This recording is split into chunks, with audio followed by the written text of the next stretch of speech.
Life, it's Forrest here coming to you for today's 128 time. Hope you guys are doing well. I just want to give a brief word today. I'm going to follow along in our Good Life journal, and we're reading through the book of James.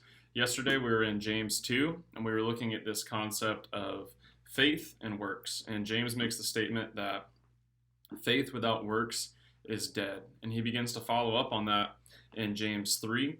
And I'm going to start in verse 8. And here, playing off of this same idea, this whole idea of faith without works is dead, it seems like what James is building around is this hypocrisy of saying something with our mouth, but not actually living it out and truly following Jesus in it. And specifically in James 3, he begins to talk about our tongue, the words that we say, and how important that it is. So let's see what he says, starting in verse 8. I'm going to read. He says, "But no human being can tame the tongue. It is a restless evil, full of deadly poison. With it we bless our Lord and Father, and with it we curse people who are made in the likeness of God. From the same mouth come blessing and cursing.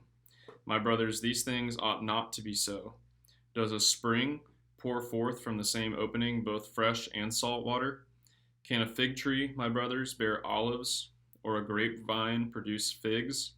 Neither can a salt pond yield fresh water."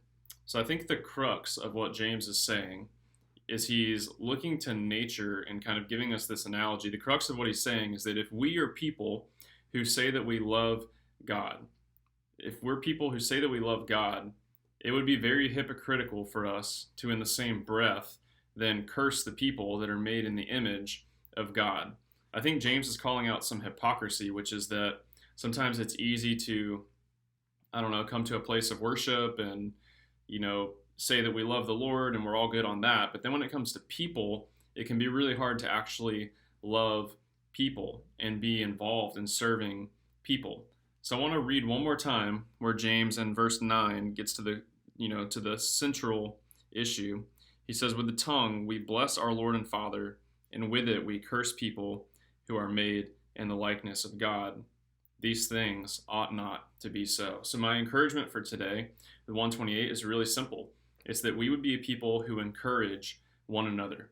Think of somebody in your life today that you can encourage, that you can speak a word of blessing over, and I think it would mean a lot to them, because the reality is people who have our eyes set on Jesus and following God, it would be really hypocritical for us to say with our mouth that we love the Lord, but also with the same mouth curse those that we disagree with or that we don't get along with. It reminds me of Jesus when he was asked, "What's the greatest commandment?"